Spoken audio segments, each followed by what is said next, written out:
Hello dear nice class, आप सभी का स्वागत दोस्तों आज की इस क्लास में। और आज हम पढ़ने वाले हैं आपका हिस्ट्री का 30 चैप्टर दोस्तों, जिसका नाम है आपका प्रारंभिक राज्यों का विकास। ठीक है, प्रारंभिक राज्य। ठीक है, तो इस चैप्टर को स्टार्ट करने से पहले दोस्तों मैं आप लोगों को बोलना चाहता हूँ, आप लोगों का बहुत बहुत धन्यवाद दोस्तों। आज हमारे जो है 100 सब्सक्राइबर्स कंप्लीट हो चुके हैं। और अगर आप पहले से सब्सक्राइबर्स हैं तो आप सभी को दिल से शुक्रिया दोस्तों। अगर आप चैनल पर नए हैं तो चैनल को सब्सक्राइब जरूर कर लेना। चलिए दोस्तों, आज की क्लास को स्टार्ट करते हैं। तो देखिए दोस्तों, पहले समझ लेते हैं इसकी भूमिका कि इस चैप्टर के अंदर हम क्या पढ़ने वाले हैं।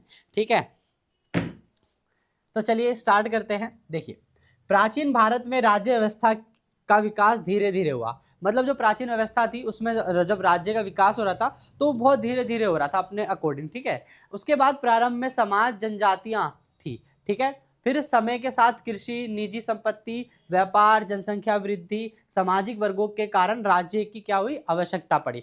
पहले क्या था, सिर्फ जनजाति थी जो जंगलों में रहती थी, जंगलों से अपना उत्पाद और सारी चीजें करते थे, वहीं से अपना जीवन निर्वाह करते थे। लेकिन जैसे जैसे लोग बटे, है ना, कृषि में आए, निजी संपत्ति रखने लग गए, व्यापार करने लग गए, जनसंख्या में विकास हुआ, सामाजिक वर्ग का उदय हुआ, तो ऐसे ऐसे राज्य का भी निर्माण होना हुआ, शुरू हुआ। ठीक है, तो इसीलिए हम कहते हैं आगे, भारत में केंद्रीकृत और विकेंद्रीकृत दोनों प्रकार की शासन प्रणाली देखने को मिलती है। इसी चीज को आज हमें इस चैप्टर के अंदर बहुत बेहतरीन तरीके से पढ़ना है। ठीक है, तो चलिए आगे चलते हैं दोस्तों। देखिए, पहले समझते हैं राज्य की उत्पत्ति। ठीक है, देखिए राज्य की उत्पत्ति का मतलब है प्रारंभिक समाज। देखिए, शुरू में सभी लोग समान माने जाते थे, है ना, सब लोग समान माने जाते थे। आज के समय में तो देखोगे कितनी ज्यादा इनइक्वालिटी फैल चुकी है। ठीक है ना। और दोस्तों, आज जो मैं क्लास रिकॉर्ड कर रहा हूँ तो आज 26 जनवरी भी है, तो कमेंट करके जरूर बताना है कि जो भी आप में से देख रहे हैं तो लिख देना 26 जनवरी हैप्पी रिपब्लिक डे। देख लूंगा, समझ लूंगा। ठीक है, आप देखिए, कोई स्थायी शासक या कानून नहीं था उस समय। आज समय बहुत ज्यादा कानून हो गया, संविधान लागू हो चुका है, बहुत सारी चीजें हो गई हमारे देश के अंदर, है ना। अब देखिए, क्या राज्य बनने का कारण क्या था, कि राज्य क्यों बना। देखिए, संसाधनों पर नियंत्रण करना, निजी संपत्ति का विकास करना, और वर्ग आधारित समाज। जैसे वर्ग आधारित है ना, जैसे उच्च जाति, नीच जाति, और भी 4 वर्ण व्यवस्था भी है। ठीक है, और कई सारे धर्म भी हैं, बहुत सारी चीजें हैं। ठीक है, उसके बाद कानून एवं व्यवस्था की आवश्यकता क्यों पड़ी। ठीक है, उसके बाद अराजकता से बचाव। ठीक है, तो इन सभी चीजों के कारणों से क्या पड़ा, हमें राज्य की जरूरत पड़ी, राज्य को बनाने की जरूरत पड़ी। उसके बाद देखिए, क्या है राज्य उत्पत्ति का सिद्धांत क्या है। देखिए, महासम्मत, मतलब सबका जो होता है एक मत जिसे कहते हैं महासम्मत। देखिए, लोगों ने मिलकर एक व्यक्ति को शासक चुना। उद्देश्य क्या था, शांति और व्यवस्था को बनाए रखना। लग रहा है तबीयत खराब हो गई मेरी, है ना, आवाज से लग रहा है तबीयत खराब हो गई मेरी। फिर उसके बाद देवी सिद्धांत। देखिए, डिवाइन थ्योरी, राजा को ईश्वर का प्रतिनिधि माना गया और ब्राह्मण ग्रंथों में इसका समर्थन मिलता है। ठीक है, उसका मत से न्याय सिद्धांत। देखिए, शासक ना होने पर बलवान कमजोर को दबाता है, इसलिए राजा आवश्यक माना गया। ठीक है ना, समझ में आया। तो ये सारी चीजें थी जिसमें हमने देखा कि राज्य की उत्पत्ति का कारण ये सारी चीजें बनती है। ठीक है, फिर है हमारा आगे, आगे है सिंधु घाटी सभ्यता और राज्य व्यवस्था। दोस्तों, इसको समझते हैं। देखिए, सिंधु घाटी सभ्यता आपको मैं पहले भी पढ़ा चुका हूँ हड़प्पा सभ्यता वाले चैप्टर में, लेकिन इसमें समझते हैं किस तरीके से इसके उन्नत नगर योजना वगैरह थी। ठीक है, देखिए, उन्नत नगर योजना और प्रशासन के परिणाम मिले यहाँ पर। माप तोल, अन्न भंडारण, व्यापार नियंत्रण मौजूद थी इस समय पर।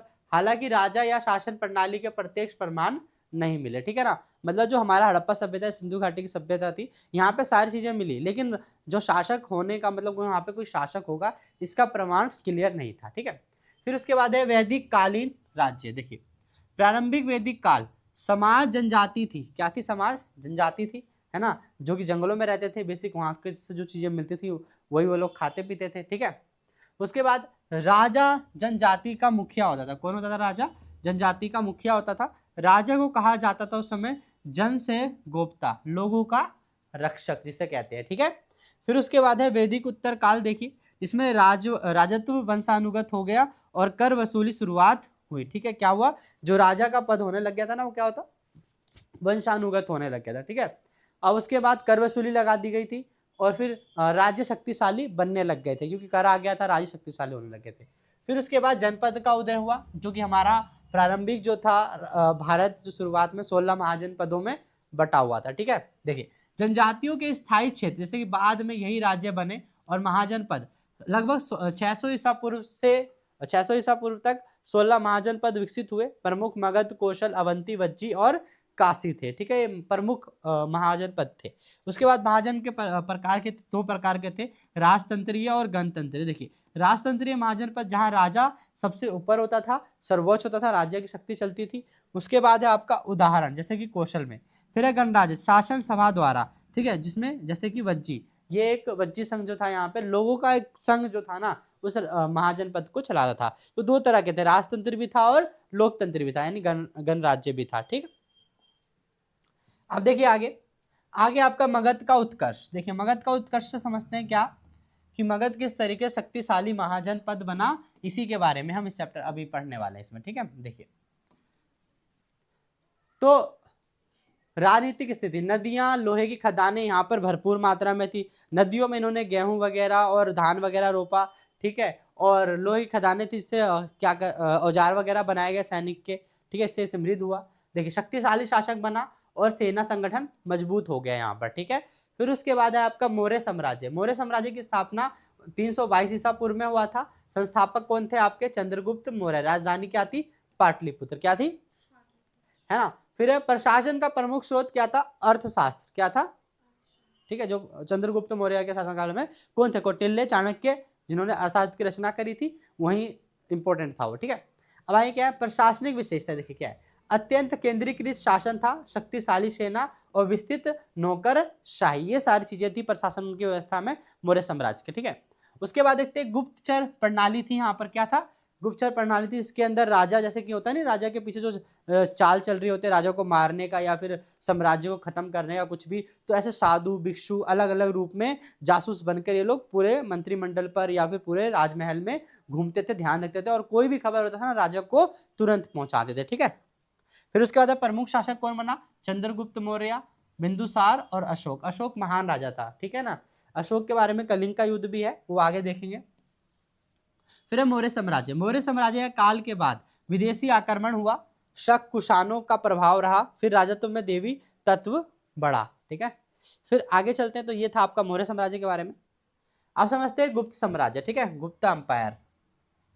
देखिए, गुप्त साम्राज्य जो कि उदय हुआ इसका 4वीं शताब्दी में। किसमें? 4वीं शताब्दी में इस गुप्त साम्राज्य का उदय हुआ।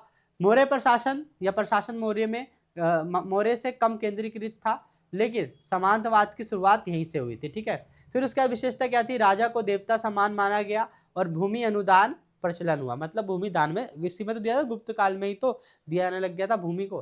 फिर सांस्कृतिक उन्नति हुई, स्वर्ण युग कहा गया।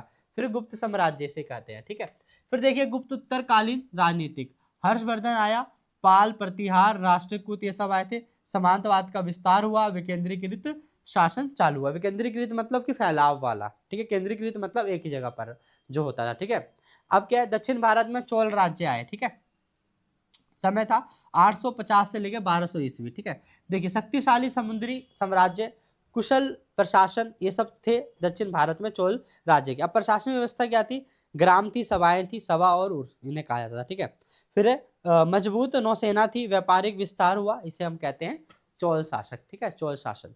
अब चलते आगे।